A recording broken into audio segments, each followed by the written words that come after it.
Oleh karena itu, saya coba masukkan ide saya, bagaimana kalau saya membuat crowdfunding yang berbasis renewable energy. Mungkin ini salah satu juga yang saya dapat dari proses belajar ketika di Jerman, bahwa kita menganalisa dulu suatu problem. Jadi problem di Indonesia ini apa sih gitu, khususnya di crowdfunding. Karena ketika kita memberikan satu konsep crowdfunding, itu harus ada social impact-nya.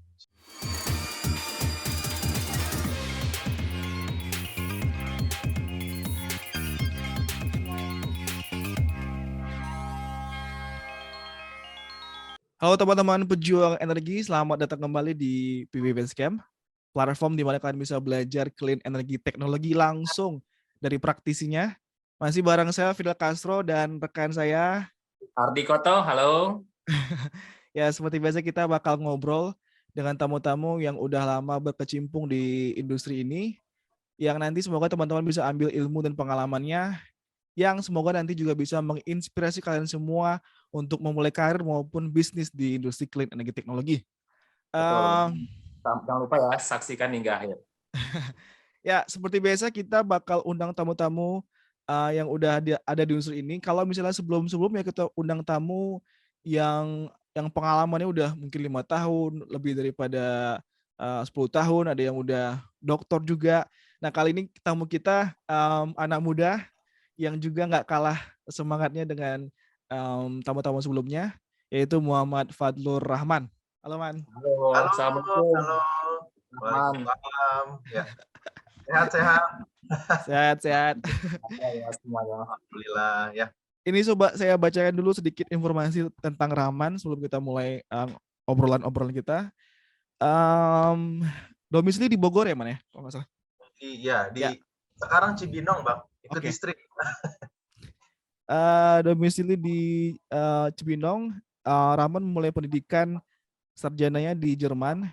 Ini kalau dalam bahasa Inggrisnya University of Applied Science. Tapi kalau dalam bahasa Jermannya agak ribet ya.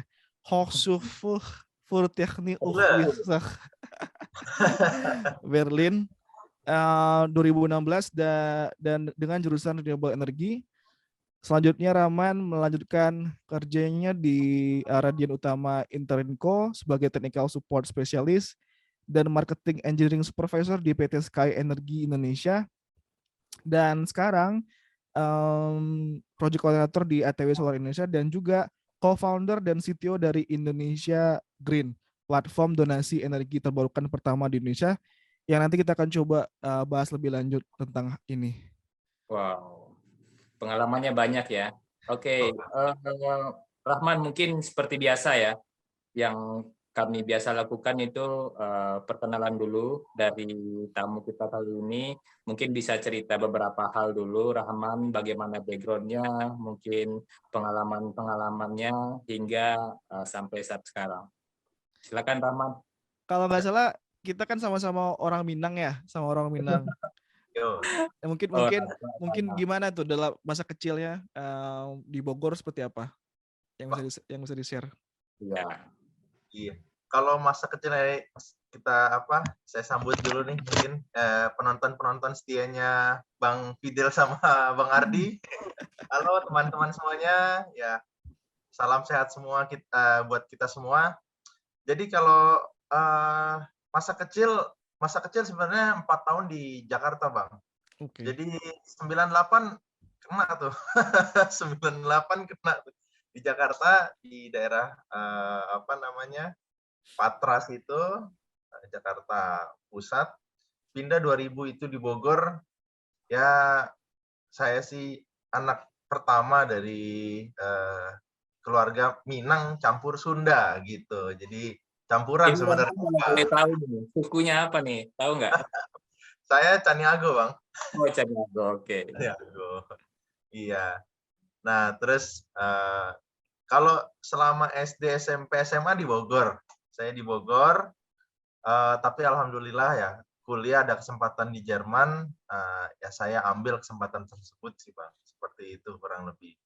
Nah, ini kalau biasanya ya orang yang lanjut kuliah, yang ngambil kuliah energi terbarukan itu kan biasanya kalau nggak dia lanjut S2, atau enggak memang di kampus Indonesianya ada gitu konsentrasi energi terbarukan. Nih Rahman kan langsung ngambil S1 kan di Jerman ya, energi terbarukan. Nah itu kenapa bisa kepikiran gitu anak SMA misalnya, oh mau ngambil energi terbarukan lah, tahu dari mana gitu, apa ceritanya sampai bisa ngambil kuliah di Jerman gitu, energi Ya, terbarukan. karena lagi juga nih Rahman, kalau untuk anak SMA di Indonesia kan, biasanya kalau S2 kalau keluar negeri itu mereka S2 tuh. Jadi kalau Rahman ini kan S1.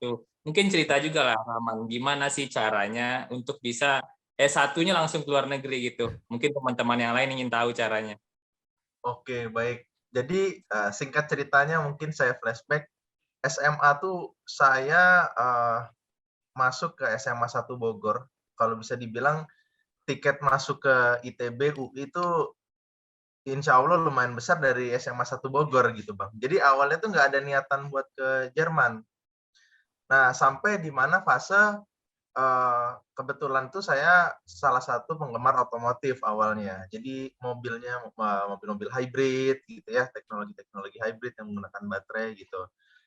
Concern juga sama pernah sih saya dengar energi terbarukan, tapi kalau di Indonesia itu kan mostly tuh ini Bang, geothermal dulu ya, yang terkenalnya geothermal, PLTA gitu ya. Untuk PLTA, PLTS terutama tuh 2012 tuh masih belum lah, masih belum booming gitu. Cuma memang saya sudah sempat cari tahu lah, tapi lebih ke arahnya ya tadi mobil-mobil hybrid, kemudian energi terbarukan juga bukan PLTS gitu. Kemudian eh, awalnya saya ngelihat, jadi ada temannya orang tua tuh dia anaknya ke Jerman lah. Padahal sebenarnya saya punya apa istilahnya? Kalau dibilang tuh momok itu sama bahasa Bang. Bahasa tuh saya nggak begitu mau bahasa Indonesia pun kalau dinilai itu kurang bagus gitu. Jadi bahasa Inggris tapi saya punya tekad kalau saya di sana saya harus terjun mau nggak mau saya bahasa Jerman gitu kan. Beda kalau di sini kita mayoritas orang Indonesia ya bahasanya juga bahasa Indonesia maupun belajar bahasa Inggris. Jadi kebetulan ada kesempatan ditawarin sama orang tua, saya coba tes, ikut kursusnya, alhamdulillah 2015 saya berangkat. Jadi SMA tuh saya nggak pikir panjang, saya ambil keputusan saya ninggalin undangan, jalur undangan. Nah itu saya coba karena awalnya saya pengennya masuk industri otomotif Bang. Karena saya tahu Jerman terkenal sama teknologinya, terutama untuk mobil-mobil Eropa seperti itu. Nah makanya awalnya tuh saya masuk ke Jerman karena niatan seperti itu. Kemudian di sana tuh 1 tahun saya ada namanya student college. Student college itu bahasa Indonesianya mungkin gampangnya ya, semacam penyetaraan lah. Jadi sarjana kita itu ijazah lah. Ijazah tuh itu tidak diakui di Jerman. Ijazah buat informasi ini teman-teman, ternyata ijazah kita tuh ternyata tidak diakui di Jerman. Perlu ada tambahan Sorry, satu ijazah SMA ya maksudnya ya? ijazah SMA. Jadi kalau ini mungkin agak unik, kalau di Singapura tuh malah lulus SMA bisa langsung kuliah di Jerman tanpa harus student college. Nah, tapi untuk negara-negara tertentu, kayak saya bilang sih dari mulai apa ya, mungkin Filipina itu, kemudian juga Pakistan, saya lihat Maroko itu masih butuh student college lah.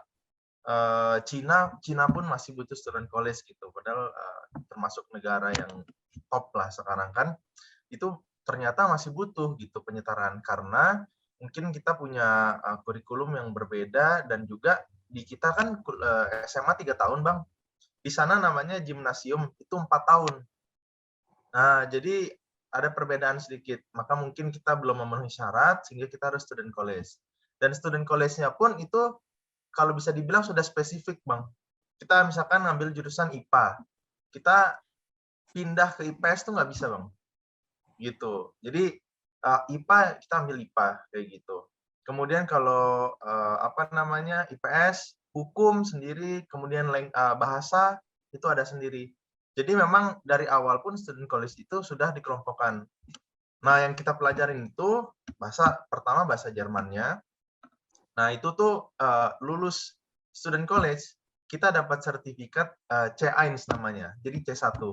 Jadi sertifikat itu dari mulai A1, A2, B1, B2, C1, C2. Biasanya kalau C2 itu untuk tenaga pengajar seperti itu. Jadi C2. Tapi untuk kuliah itu standarnya untuk kerja C1.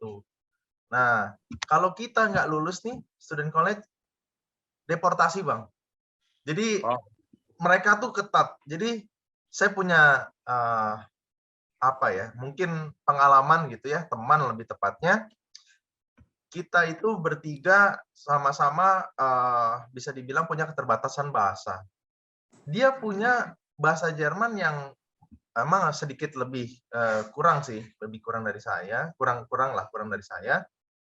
Itu sekalinya tidak lulus ujian itu kesempatannya selesai. Cuma bisa ngulang sekali.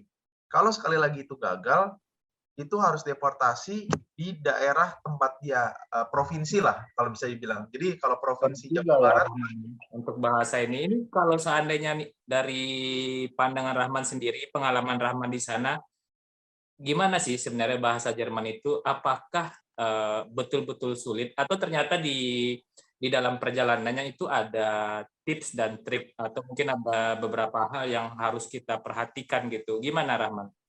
ya baik Bang. Jadi untuk bahasa Jerman sendiri itu sebenarnya kalau dari apa ya, sentence ya, kalau di kita kan di bahasa Inggris lah saya sebut itu udah banyak. Ada pluskuamperfekt, ada past tense, ada banyak lah, lebih dari 3. Nah, di Jerman tuh sebenarnya cuma 3 malah. Kayak cuma present, continue, past tense lah kayak gitu. Sebenarnya jujur kalau dari sisi apa namanya tuh sebutannya itu tuh simple. Tetapi yang sulit itu kata benda itu punya apa gen. Jadi ada feminim, ada netral, ada maskulin. Dan di mana kalau kita menyusun itu jadi sebuah kalimat, salah aja itu ibarat kata salah kalimatnya. Jadi triknya itu kita fatal, betul. Akusatif, datif, pokoknya yang kayak gitu-gitulah. Itu yang di mana sebenarnya jadi Ada contohnya nggak sih Rahman yang bisa dikasih ada. tahu ke kita? Salah satu contoh. Misalkan Ya. misalkan contoh nih ya. Mungkin kalau pernah lihat iklannya langsung lah di Instagram, di mana itu. VW gitu, Das Auto gitu. Nah, Das Auto auto itu kendaraan atau mobil. Das-nya itu netral. Kalau kita bilang di auto udah salah. Nah, di mana nanti dimasukkan ke dalam sebuah kalimat, misalkan saya membeli gitu ya sebuah mobil kan, ich kaufe, kalau di auto, wah itu salah tuh, dicoret itu. Jadi kadang orang tuh tahu auto das di der-nya tuh harus ngapalin, tapi ada triknya juga. Jadi kayak misalkan belakangnya yang kebanyakannya apa kayak gitu. Misalkan contoh apa ya? Perempuan itu Frau, tulisannya FRAUE, maka itu feminim kayak gitu. Jadi ya beberapa memang ada clue-nya, beberapa itu harus dihafal. Nah, jadi tips dan triknya itu memang kita mungkin sama, hampir sama, tapi kita harus banyak kosakata yang dipelajari kayak gitu. Bisa lewat permainan, bisa lewat ya bisa kamus juga, nonton film Film kayak ya, gitu. musik. Ya, Sorry, berarti musik. dalam seminggu itu student college ya? Itu fokusnya di bahasa aja atau yang lain juga? Nah, setahun itu ada 2 semester, di mana kalau untuk IPA fokusnya itu ada di 3. Ada 1 itu di bahasa tentu, kedua itu matematik, habis itu bisa pilihan apa fisik, apa semi atau kimia, atau bisa salah satu contohnya informatik. Nah, jadi sebenarnya yang diujiankan itu fokusnya itu antara 3, 4 itu kita presentasi, atau bisa 4-empatnya ujian. Jadi ada pilihannya, Bang. Gitu. Jadi kita akan memilih nih, gitu. Nah, kebetulan saya student college gitu, itu di salah satu tempat yang student college tertua lah bisa dibilang, itu HS Kuten Anhalt, udah lebih dari 100 tahun umurnya. Dan di situ saya belajar kalau bisa dibilang AutoCAD versi manual pertama kali di situ. Nah, gimana itu AutoCAD versi manual? Gambar ya? Gambar langsung ya? Iya, namanya Kita yang manual kan pakai ini ya, langsung pakai kertas ya. betul teknisi Oh, betul begitu. Iya. Itu cerita gimana? Jadi tapi alhamdulillah Bang, benar saya awalnya terus terang kalau di SMA saya itu ya cuma sepintas aja saya pelajarin kayak gitu. Nah itu kayak misalkan gambar gear dibelah kan jadi 2 dimensi, dari 2 ke 3 dimensi kayak gitu. Kemudian juga ada pelajaran apa nih yang toleransi kayak gitu kan, borung kayak misalkan skrup kayak gitu-gitu. Saya belajar di situ. Nah, karena anak SMA baru ke sana keterbatasan bahasa, kagetlah kita gitu kan. Tapi ya itu suka dukanya sih sebenarnya Bang. Jadi ternyata alhamdulillahnya pas kuliah saya itu ngambil renewable energy ketemu. Jadi ya alhamdulillahnya ngebantu Bang kayak Nah, gitu. nah kenapa gitu bisa ngambil energi terbarukan? Itu Nah, dapatnya di sana juga atau seperti apa? Dari jadi Indonesia udah kebayang duluan atau seperti apa? di Indonesia sampai pun semester 2 saya belum kebayang. Saya belum kebayang saya mau masuk renewable energy, cuma saya pikirannya saya mau masuk namanya kalau di sana itu Fahrzeugtechnik. Fahrzeugtechnik itu teknik kendaraan. Bisa nanti penjurusannya itu kereta api atau misalkan juga aerospace seperti itu. Pokoknya kendaraan seperti itu.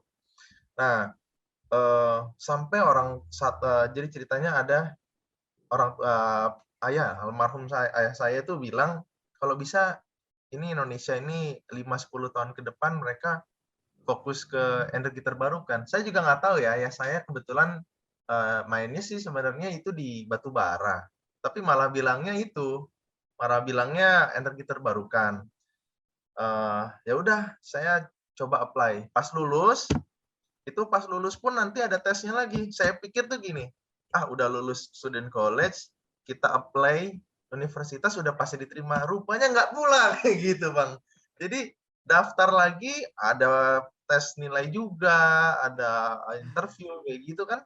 Saya daftar pertama kali geothermal. Saya ingat tuh, satu-satunya kampus yang ada di gunung yang kesananya nggak ada transportasi kecuali bis. Saya coba nekat daftar, namanya TU Clausthal. Nah, itu geothermal. Dari geothermal itu, saya akhirnya lihat-lihat lagi, ada apa aja sih gitu kan. Ada nih renewable energy yang ternyata masih general. Jadi, kalau geothermal itu udah spesifik gitu kan, tapi kalau ini renewable energy. Dan di sana tuh, saya cuma satu ngelihatnya. Di situ ada project terkait mobil listrik. Awalnya gitu, mobil menggunakan renewable energy lah.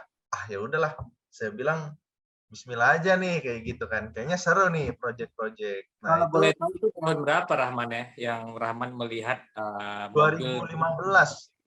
Oh 2015. 2015, ya 2015 gitu. Cuma kan kalau mobil listrik, mobil hybrid, mobil hybrid kan udah lumayan lama. Dari saya SMP tuh ada Toyota Prius kayak gitu yang udah menggunakan hybrid kan. Tapi pas kuliah itu mulai kayak apa namanya, sudah mulai sama isu-isu COP21 ya kayak gitu-gitu. Kemudian juga terkait masalah mobil menggunakan hidrogen kayak gitu kan udah mulai banyak. Nah, saya akhirnya coba research lah. Kira-kira kampus mana nih yang bisa memfasilitasi project-project ya istilahnya mungkin mata kuliahnya itu yang membuat saya tertarik gitu. Saya pertama mencari mana nih yang ilmu yang bisa saya belajar yang bikin saya penasaran gitu. Kadang-kadang ilmunya itu bukan cuma sekedar kita belajar. Kalau kita belajar, kita cuma guru menyampaikan, dosen menyampaikan, kita perhatikan sudah. Tapi kalau sampai kita buat penasaran, itu jauh lebih baik kalau menurut saya gitu. Karena kalau penasaran tuh kita bisa explore kayak gitu. Ya udah akhirnya saya cobalah itu ambil namanya renewable energy di Hochschule Technische Unwirtschaft. Itu asal muasalnya gitu. Karena project tadi yang membuat saya tertarik dan juga saya lihat kalau di sana kampus itu tuh ada dua. Ada yang Technische Universität, ada yang Hochschule. Yang membedakan itu sebenarnya adalah kapasitas teori dan praktiknya. Kalau gelarnya itu sama-sama gitu, ada yang BSc, BEng, kayak gitu, itu sama sebenarnya. Jadi bukannya D3, D4 gitu, tapi sama semua. Nah, cuma bedanya tuh tadi, komposisinya itu kalau yang Hochschule itu banyak praktiknya, kita bisa terjun langsung. Nah, karena di Berlin itu cuma 2 kampus, yang ada renewable energy-nya, satu yang TU, satu Hochschule. Kemudian juga untuk, TU ini agak masih jauh gitu, mungkin semester berapa baru belajar renewable energy-nya, karena sebelumnya konversi energi sebutannya. Nah, saya pengen langsung, udah saya ambil yang renewable energy-nya sajalah, kayak gitu. Jadinya saya putuskan buat di Hochschule Technische Universität Berlin, seperti itu. Itu belajar apa aja kalau kita ngambil renewable energy aja? Tadi kan soalnya ada yang bilang geothermal, yang itu fokus ya. Nah, kalau Ya, renewable energy ini gimana? Apakah sampai lulus kita hanya belajar dasar-dasarnya aja, atau ada potensi kita berkesempatan untuk ngambil satu fokus yang bisa difasilitasi oleh mereka? nah, jadi serunya nih Bang, saya ngambil Hochschule itu gitu, ekspektasi saya sebenarnya nggak begitu jauh dari penelitian awalnya. Tapi ternyata pas saya masuk, itu saya ada kesempatan buat jadi konsultan, di mana saya awalnya nggak kebayang kalau mau ngebangun bisnis EPC, saya harus belajar ini, misalkan kayak gitu. Awalnya saya cuma mikirnya tuh PV itu gimana dibuatnya, rotor blade apa namanya tuh gimana itu dibuatnya, misalkan wind ya kayak gitu. Kemudian sistem PLTA itu seperti apa. Hanya ternyata di situ saya dikasih satu project, saya ingat banget itu project semester 3. Kalau awalnya memang pasti dasar-dasar lah, dari mulai Rostock tuh kayak bahan bakunya material silisium ya atau silika kayak gitu. Kemudian kita belajar sama sih, ada matematik 1, matematik 2 gitu ya, kayak aljabar dan sebagainya, fisik. Tapi mulai seru tuh semester 3. Semester 3 tuh udah pelajaran di mana biasanya rata-rata orang ngulang. Jadi orang tuh kebanyakan ngulang, bukan orang Indonesia aja, orang bule pun pada ngulang, dan dosen biasanya ngasih project. Jadi kalau dosen itu udah ngasih project, itu tanda-tandanya tuh antara memang dia buat nambah. Gimana? Enggak, kalau orang bule itu mereka yang di Jerman itu kalau kalau ada ngulang itu banyak juga nggak sih orangnya? Banyak juga, Bang. Jadi Banyak juga ternyata ya. Jadi saya kita iya, jujur aja oke. ya, yang saya satu appreciate sama orang Jerman itu, mereka nggak kenal lelah buat belajar. Saya masuk, umur saya masih berapa ya? Mungkin 19 ya, 19. 19 lah ya. Saya 19 saya masuk tuh.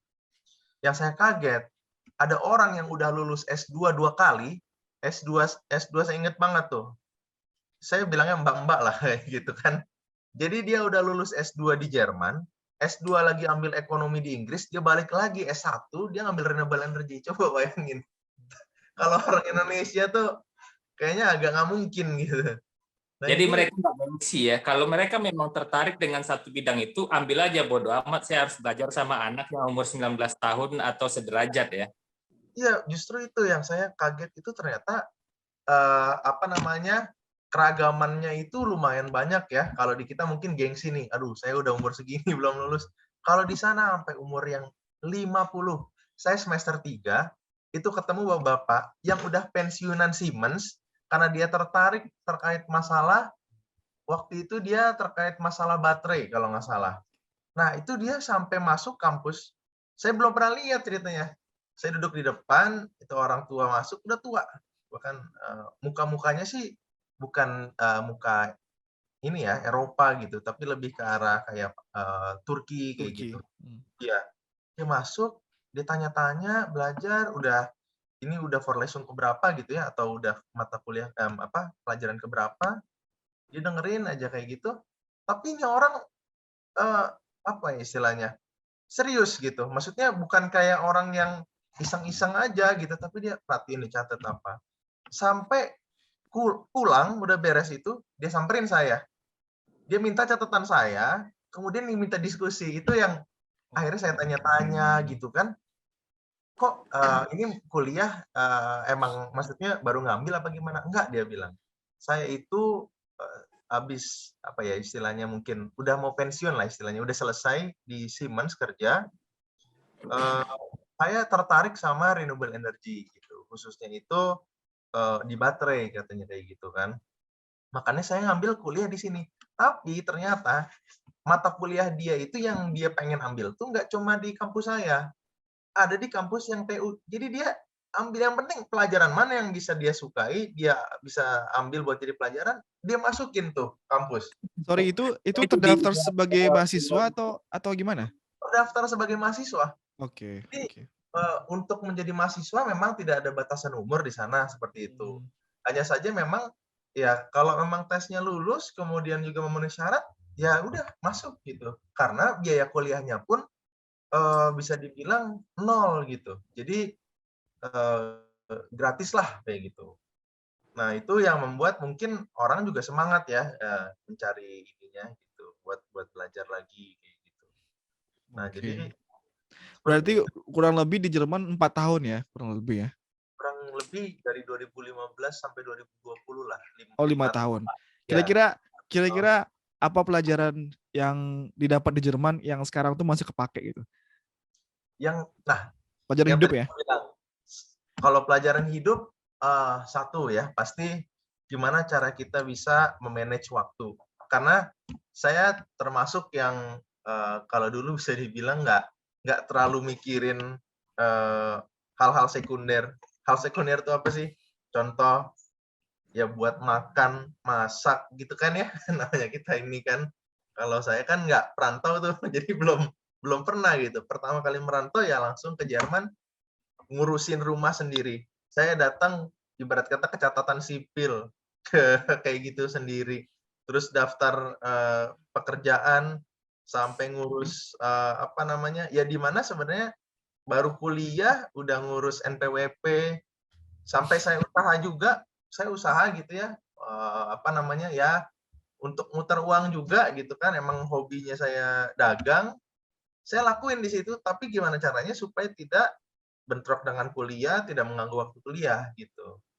Nah itu yang bisa bilang jadi kayak pelajaran hidup lah gitu, bahwa nggak semuanya itu serta merta mudah lah gitu. Kalau emang kita independen sendiri, kita harus ngurus itu semua sendiri dan bagaimana caranya itu berjalan tanpa mengganggu aktivitas yang lain seperti itu. Itu Oke, lumayan. kalau dari sisi renewable energy ini Rahman, kan Rahman belajar renewable energy itu di Jerman. Nah, seperti apa sih sebenarnya renewable energy yang Rahman bawa ke Indonesia maksud saya? Jadi bisa digunakan untuk dunia kerja juga. Dan pandangan Rahman ketika baru pulang itu seperti apa? Apakah shock melihat perkembangan renewable energy baru sampai sini atau seperti apa? Kalau menurut pandangan saya, pertama mungkin pelajaran yang saya dapat itu awalnya tuh saya belum terlalu fokus untuk pulang ke Indonesia.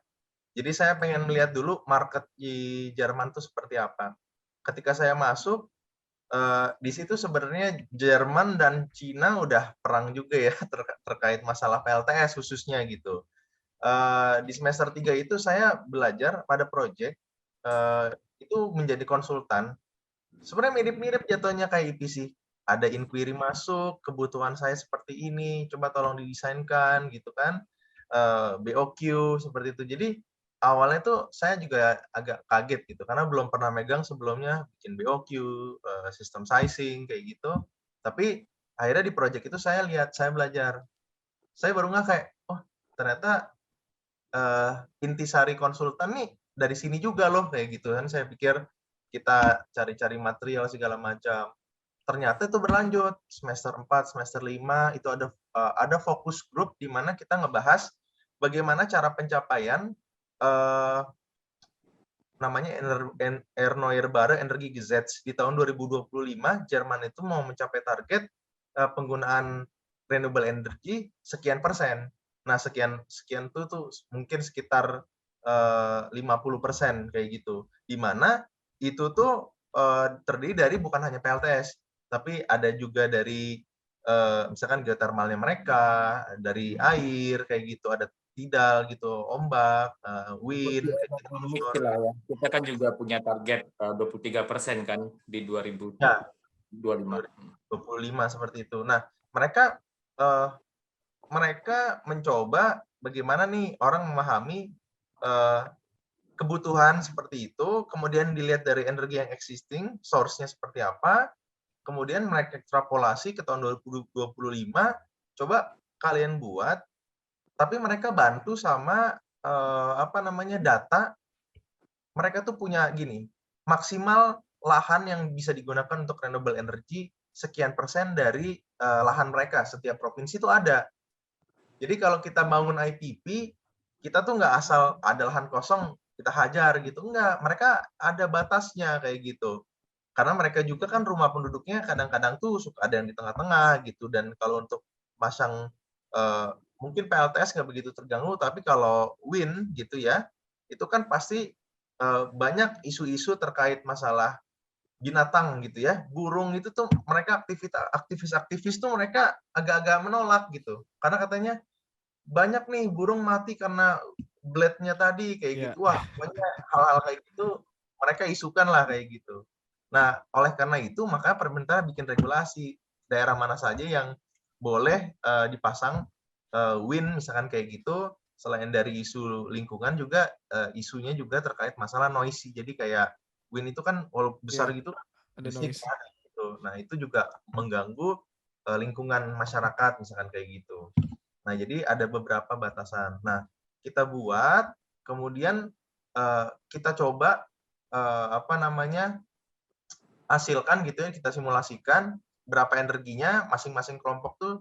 Kebetulan saya megangnya angin, ada yang megang PLTS, ada yang megang air segala macam, digabungkan dan kecapai nggak nih yang di 2025 targetnya kayak gitu. Nah, kalau kecapai perhitungannya seperti apa, kalau tidak tercapai kenapa. Jadi hal itu dibahas. Nah, hal itu yang membuat saya juga akhirnya mikir kayaknya di Indonesia nih marketnya lumayan cukup bagus nih kata saya di 2017 waktu itu. Menurut saya kan Indonesia nih mataharinya ya terutama gitu kan itu sepanjang tahun, kemudian juga tingkat kemiringannya. Kalau di sana PR, musim panas 37 derajat, musim dingin 63 derajat. Jadi harus pakai tracker. Tracker nyedot tenaga juga gitu kan.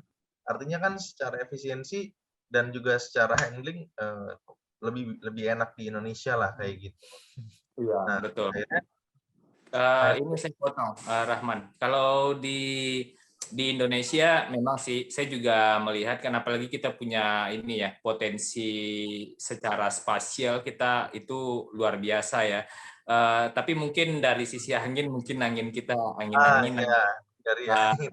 Betul. Itu Karena Rahman kalau di Indonesia ini sekarang fokusnya di PLTS benar? ya PLTS sih.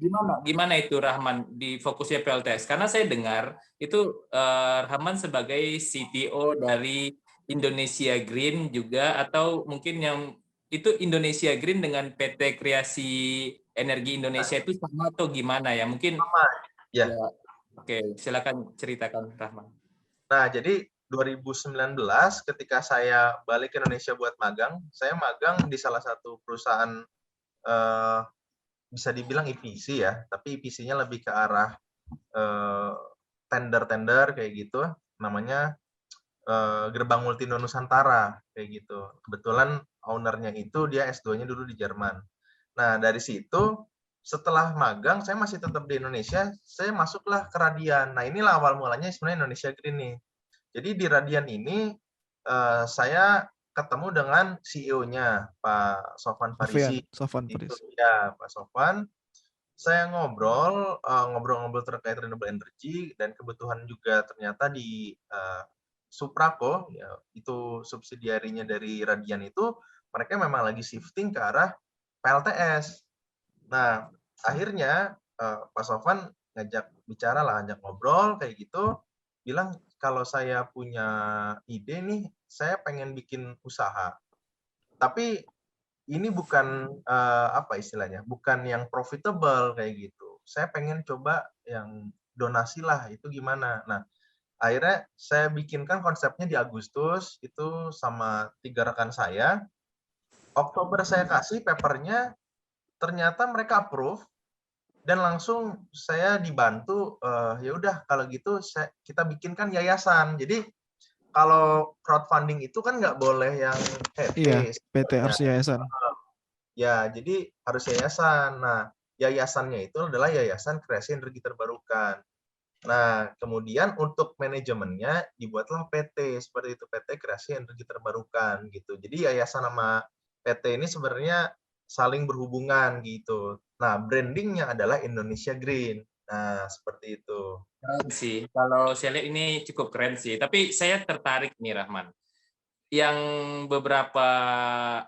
dari beberapa prosesnya, itu kan Rahman yang bikin konsepnya. Saya kalau seandainya melihat dari sisi crowdfunding, biasanya yang saya bayangkan itu seperti Kita Bisa gitu. Nah, cerita dong Rahman, gimana sih cara Rahman mencari konsep-konsep yang itu oke, ini cocok kok Proses dilakukan. berpikirnya ya, brainstorming-nya seperti apa? Oke.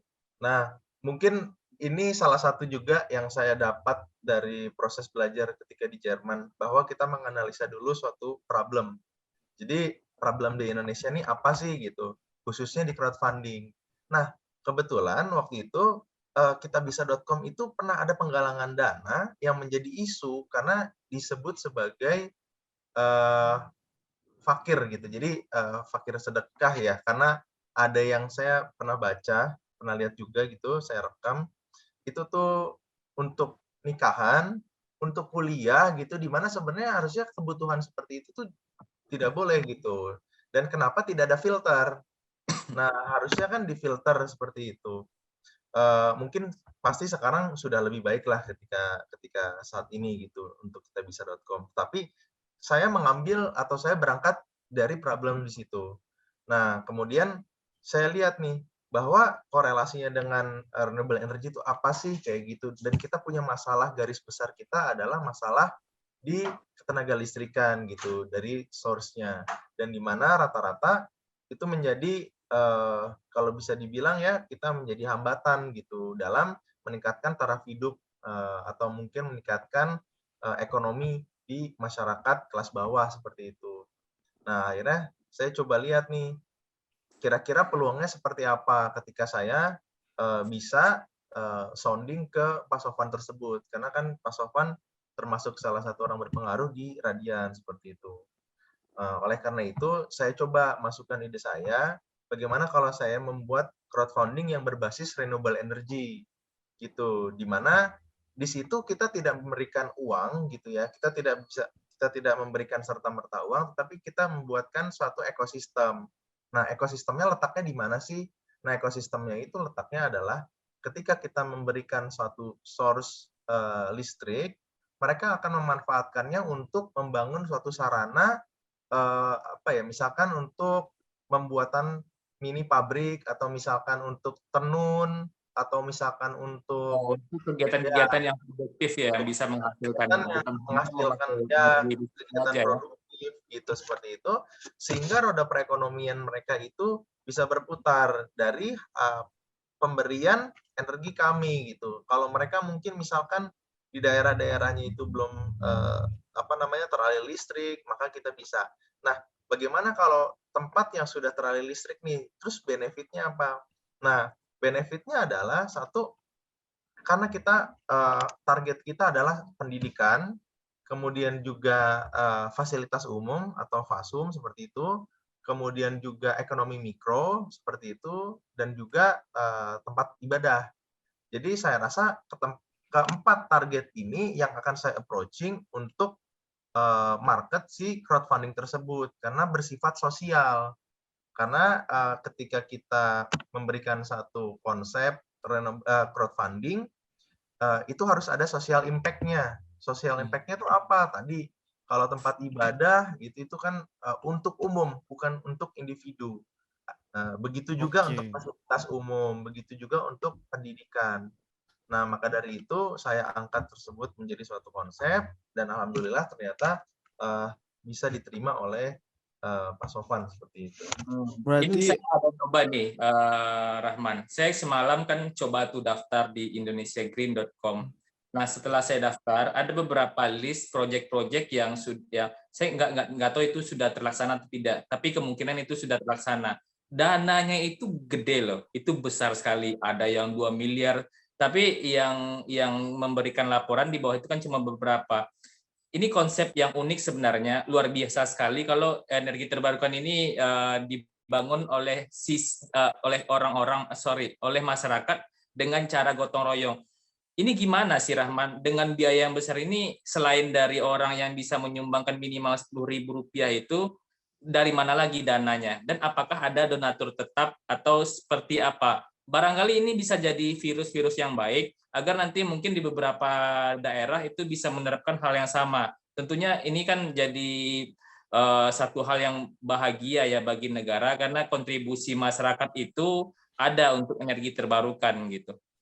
Ya, baik. Oke, ya untuk saat ini memang sudah ada beberapa list project seperti itu dan sudah ada beberapa yang tercapai terlaksana. Nah, jadi di kita itu kita akan membuat perjanjian dengan owner project seperti itu atau yang akan didonasikan. Misalkan contoh 100 juta atau 200 juta. Nah, sekiranya misalkan project tersebut di timeline itu membutuhkan donasi selama 3 bulan, tetapi tidak bisa terrealisasi, maka kita akan mengajukan lagi pertanyaan, apakah donasi ini akan dilanjutkan sehingga dapat memenuhi target, ataupun stop sampai situ dan kita akan menyesuaikan dengan budget yang ada, seperti itu. Jadi hal tersebut bisa di-adjustment. Nah, alhamdulillahnya kemarin kita sempat juga kolaborasi dengan Pusgiantoro Center, PYC, seperti itu, Purnomo Yusgiantoro Center. Awalnya kita ikut lomba, tapi mungkin karena tidak menang, itulah yang menyebabkan kita bisa mencoba approach lagi, karena kita masih punya semangat gitu kan, ternyata alhamdulillah kita bisa kerjasama selama 1 tahun seperti itu dengan PYC. Nah, di mana PYC itu juga salah satu lembaga edukasi dan research juga untuk renewable energy. Nah, biasanya lembaga-lembaga tersebut itu yang akan sounding ke investor-investor untuk memberikan dana. Nah, tetapi jaminannya apa? Jaminannya adalah monitoring dari kita seperti itu. Nah, jadi karena trace transaksi, kemudian juga dengan monitoring, report-nya yang kita berikan, maka itulah feedback dari kami atas uang yang diberikan oleh investor-investor tersebut, seperti itu. Dan Oke. ya, Ini bagi misalnya ada teman-teman atau yang dengar atau yang nonton nih, misalnya pengen gitu ngebuat gerakan di tempatnya masing-masing, misalnya membangun suatu gitu. Itu cara gimana sih, Man? Kalau misalnya mau daftar kampanyenya di Indonesia Green, terus biasanya prosesnya berapa lama sampai akhirnya bisa ya, dan bagaimana sistem mungkin pencairannya atau seperti apa, atau nanti Memang program harus ada verifikasi monitoringnya seperti apa? setahu saya, Rahman. oke. Untuk prosesnya pertama, project owner itu harus mendaftar dulu di website kami seperti itu, memasukkan beberapa biodata, kemudian mereka bisa memasukkan beberapa foto yang untuk dokumentasi awal kami seperti itu. Misalkan contoh pesantren seperti itu, kegiatannya apa. Jadi kita harus tahu juga kegiatannya itu untuk apa, kemudian juga pesantren itu berdiri di mana, kemudian proposal. Nah, proposal ini biasanya kita bantu. Jadi seringkali sebenarnya proposal itu mereka tidak tahu gambarannya, sebenarnya kebutuhan dananya berapa sih, seperti itu. Nah, kita akan melakukan biasanya diskusi itu, kalau misalkan tidak memungkinkan untuk survei ke tempatnya, biasanya kita biasa minta foto-foto dan juga beberapa contoh, misalkan pesantren itu memiliki kapasitas berapa watt seperti itu di PLN, seperti itu. Sehingga kita bisa mencoba mendesain seperti itu sesuai dengan kebutuhan mereka. Nah, setelah itu baru kita bantu proposalnya dan kita submit di situ. Nah, biasanya kita akan meminta beberapa persyaratan kalau misalkan ada pesantren tersebut, pesantren-pesantren ya. Pertama itu SHM gitu, karena kita juga tidak mau terjadi sesuatu jika ternyata itu tanahnya tanah sengketa. Khawatirnya proyek tersebut jadi terbengkalai seperti itu dan agak sulit untuk dimasukkan ke dalam portofolio karena pasti akan menjadi isu nih gitu, karena kan itu dilihat di media sosial. Kemudian kita tidak mau individu atas namanya. Kenapa? Bahaya kalau misalkan ternyata ada hal-hal yang tidak diinginkan, individu tersebut itu misalkan tidak bisa di-trace lagi gitu kan, maka kita menghindari, lebih baik kita mencari yang instansi. Seperti misalkan kalau misalkan pesantren sudah pasti itu ada badan hukumnya seperti Ya. itu kan.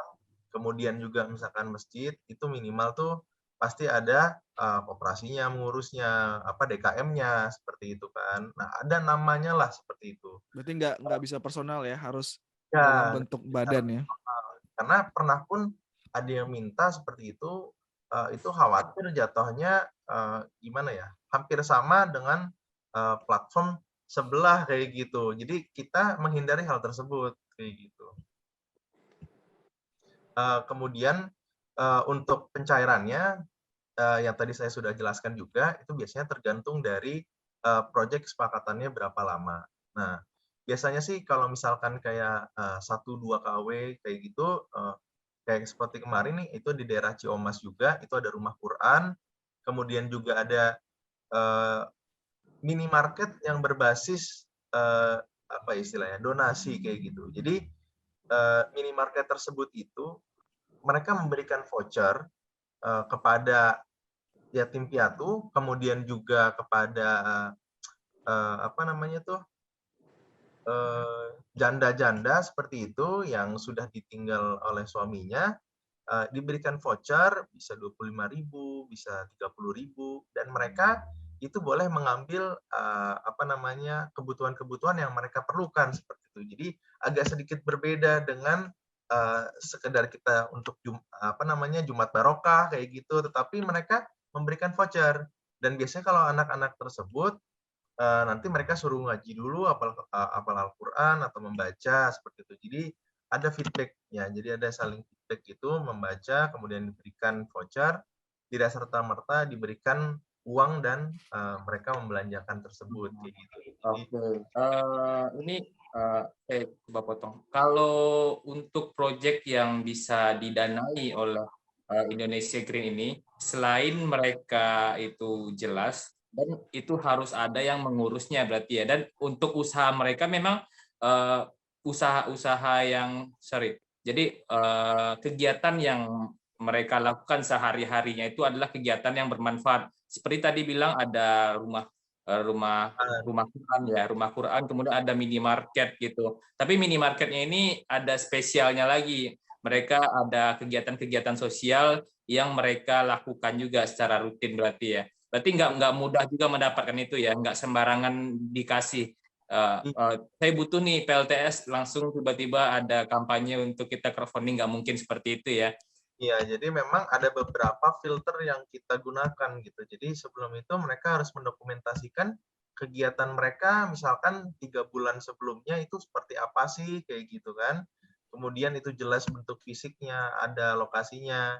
Nah, tadi saya bilang kalau bisa itu jangan individu gitu, atas nama boleh yayasan juga, atau Nah, boleh misalkan seperti itu tadi. sih. Jadi yang menerima pun bertanggung jawab karena ini bukan dana sedikit. Saya lihat miliaran, ratusan juta, puluhan juta ya. Ini nggak kaleng-kaleng lah dananya. Jangan sembarangan juga kita ngasih sama orang kan, dana orang juga yang kita sudah kumpulin kasih ke Nah, orang.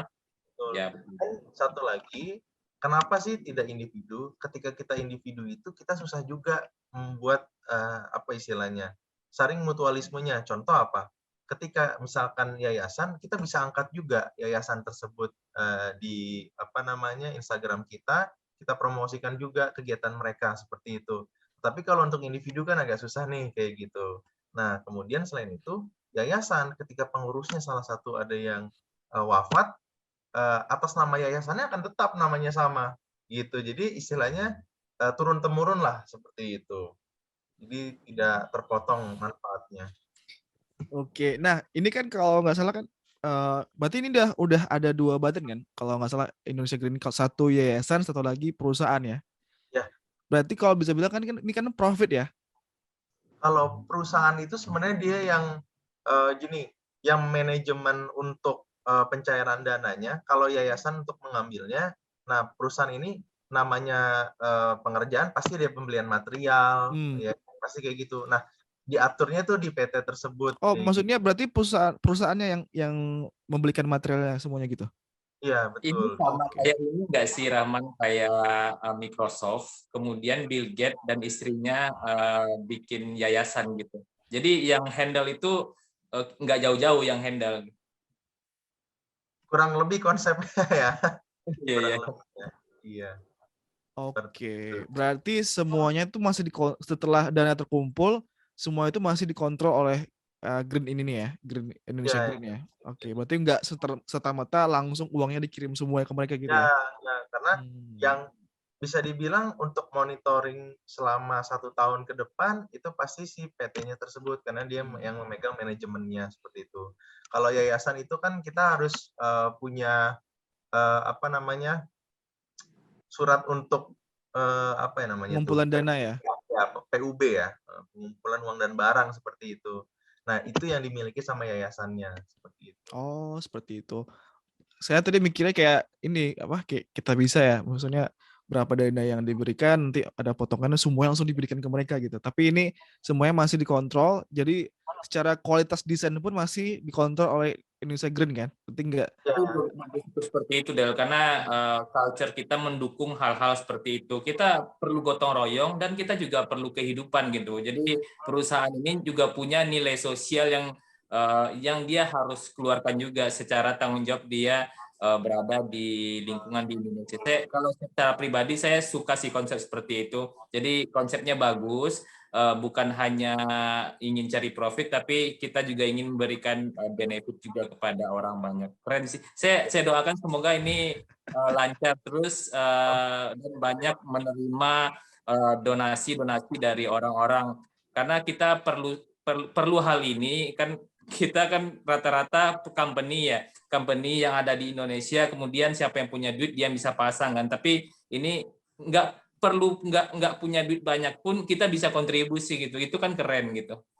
ya, betul. Terima kasih. Dan juga sebenarnya kalau kita lihat itu rata-rata perusahaan TBK itu pasti mereka harus menyalurkan dana karena mereka kan CSR ya. Nah, CSR ini sebenarnya bagaimana sih biar kita engagement kepada mereka, pemakaiannya juga tidak disalahgunakan. Saya rasa dengan salah satunya yaitu dengan platform Indonesia Green inilah saya rasa gitu. Karena mereka bisa ngelihat konkretnya seperti apa sih, uang itu dirubah menjadi apa gitu, dan mereka juga melihat itu bukan cuma sekali habis tapi sampai 25 tahun ke depan gitu, khususnya buat PLTS. Nah, ini kayaknya emang nggak tahu dari sisi Indonesia Green sendiri secara marketingnya udah sampai mana ya? Maksudnya saya masih banyak yang belum tahu gitu tentang Indonesia Green ini seperti apa. Oke. Untuk mereka cari taunya seperti apa ya? Di website kah atau ada yang lain? Ada. Jadi kita memang bertiga, kita ada bisnis strategik itu oleh partner saya, Navi Putrawan. Kemudian ada marketingnya sendiri untuk mencarikan dana itu ada di Nabil Perdana Kusuma dan saya untuk menghandle dari segi teknisnya seperti itu. Oh Jadi gitu. jika untuk marketing itu ada lagi seperti itu. Oke. Dan ini potensinya besar ya karena daerah-daerah Indonesia banyak yang bisa kita bantu, tapi ini konsepnya lebih kepada langsung implementasi energi terbarukan ya. Bukan Ya, hanya Biar lebih barokah Del. iya ya. karena mungkin juga ini ada korelasinya dengan carbon credit dan juga beberapa ya, ada RADD plus seperti itu. Ada beberapa kan program-program yang dibuat memang untuk tanda kutip ya membakar dosa-dosa industri-industri yang menghasilkan polusi. Sebenarnya itu kita bisa juga gitu approaching kepada mereka karena mereka kan punya jatah CSR gitu. Nah, CSR-nya untuk apa kita bisa presentasikan seperti itu. Ini sebenarnya kita bisa rubah, dan saya rasa sekarang kebanyakan juga industri terutama di Indonesia ini sudah mulai ke arah sana gitu. Mereka bukan memikirkan efisiensi menggunakan PLTS, tapi ada maksud dan tujuan tertentu kayak gitu. Man, terakhir nih Man, ini kita udah mau di ujung gitu. Ini pertanyaan saya pribadi ya. Kalau misalnya nih, misalnya kayak itu apakah outputnya itu hanya untuk fasilitas umum atau juga bisa kayak misalnya misalnya kayak pelatihan atau training seperti itu? Ya, outputnya betul. Outputnya itu bisa training dan pelatihan. Kenapa saya bilang seperti itu? Sekarang kita memang sudah nge-hire beberapa orang magang di masing-masing departemen kita. Nah, khusus di teknis seperti saya sendiri, itu kita open resource. Jadi, misalkan ada orang yang ternyata tertarik, kita punya project yang lokasinya dekat dengan mereka dan mereka bisa join, itu kita silakan. Seperti itu. Karena saya tadi bilang, pendidikan artinya kan orang tersebut bisa mendapatkan ilmu dari situ. Nah, jadi dia tidak menyumbang dengan uang, tetapi mereka bisa menyumbang dengan pikiran dan mereka bisa menyumbang dengan tenaga mereka. Seperti itu. Rahman, sebentar, saya potong dulu. Itu kalau saya nggak salah baca, di websitenya juga sudah melaksanakan hal itu kan ya? Sudah melaksanakan pelatihan-pelatihan ya? Ada beberapa hal yang sudah dilakukan, itu ada dari sisi desainer, kemudian dari beberapa divisi lah, ada pelatihan-pelatihan yang sudah dilaksanakan, kalau nggak salah terakhir Februari ya? Benar nggak sih? Ya, betul. Kebetulan yang saya bilang Februari kemarin tuh pasti awal itu ada proyek kita 2 di sini di daerah Bogor, Rumah Quran dan tadi namanya apa? Cobikoy. Cobikoy itu minimarket tadi. Nah, itu kita serap tenaga-tenaga magang itu karena mereka juga pengen belajar seperti itu. Itu dari kayak SMK seperti itu, ada yang juga masih kuliah seperti itu. Nah, karena mereka tertarik, kemudian juga saya lihat dari sisi keinginan mereka untuk belajar itu tinggi seperti itu, saya nggak masalah gitu. Kita ajak, mereka have fun kayak gitu, dan mereka bahkan, Kak, kalau ada lagi boleh kita coba desainkan. Jadi saya juga melatih untuk mereka membuat BOQ-nya gitu. Mereka memperkenalkan beberapa material gitu, desain gitu menggunakan helioskop, menggunakan PVC kayak gitu. Itu sih yang Gitu. penting ya. Bukan hanya bantuan secara fisik tapi juga bantuan secara pengetahuan. Jadi yang bisa melanjutkan sistem itu, yang bisa menjaga itu mereka juga kan sebenarnya kan. Ada generasinya deh. Ada generasinya. Jangan hanya banyak tuh beberapa dana-dana hibah tapi ya karena nggak fokus ke ke pendidikannya juga, trainingnya, jadinya beberapa sistem ada yang mati begitu aja. Sayang sekali padahal. Iya, Rekomendasi kan bisa langsung diarahkan ke Indonesia. iya. Oke, Rahman, kita udah sampai di ujung nih. Kira-kira terakhir nih, ini kita ngebuat PVS Camp ini sebenarnya untuk menginspirasi anak-anak muda juga, sebagian untuk bisa masuk ke energi terbarukan. Dan ini cara lain kan dari masuk ke kontribusinya. Ada yang kontribusinya di EPC, ada yang di developer. Ini ada yang kontribusinya untuk filantropi lah, untuk membantu orang dalam bidang donasi segala macam. Nah, ada pesan-pesan nggak ya buat adik-adik semua yang pengen masuk ke energi terbarukan? Seperti apa pandangan Rahman tentang masa depan energi terbarukan di Indonesia ke depannya? Ya, satu lagi tambahan Rahman. Kira-kira kita bisa hidup nggak sih dengan energi terbarukan? Tambahan. Nih saya jawab mungkin satu-satu dulu ya, nih abang-abang. Kalau dari untuk Bang Fidel gitu, pesan-pesannya apa gitu untuk adik-adik sekalian?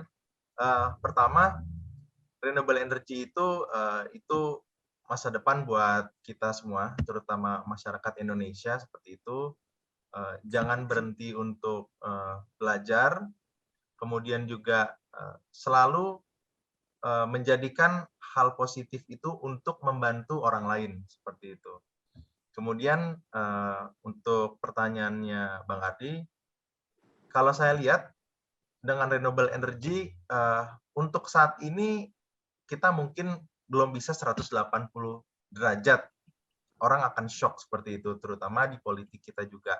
Akan tetapi saya rasa seiring dengan perkembangannya zaman dan teknologi, energi terbarukan ini bisa salah satu menjadi nafas buat bumi kita agar menjadi lebih panjang seperti itu. Asik. Dan tentunya secara karir pun itu masih panjang ya perjalanannya ke depan. Secara karir masih panjang, R&D-nya pun masih bisa di-develop lebih jauh lagi, terutama ya di negara-negara yang mungkin khususnya untuk teknologinya Jepang, kemudian juga Eropa, seperti itu, pasti masih banyak sekali yang belum kita ketahui nih, dan juga produk-produknya belum sampai ke Indonesia. Jadi jangan kalah, kalau bisa orang Indonesia duluan nih yang nemuin. Oke, Man. Wah, nggak terasa nih, udah sejam kita ngobrol-ngobrol. Terima kasih Rahman ya. Saya Banyak apresiasi sama Indonesia, saya kasih aplaus lah. kita udah bahas tadi dari masa kuliah, dari kehidupan di Jerman, terus juga tentang Indonesia Green dan juga ya banyak hal lainnya nanti yang udah kita bahas. Dan ya teman-teman, berikutlah obrolan kita dengan Muhammad Fadlur Rahman dari Indonesia Green. Thank you. Thank you semuanya. Thank you Rahman. Thank you Bang Fidel.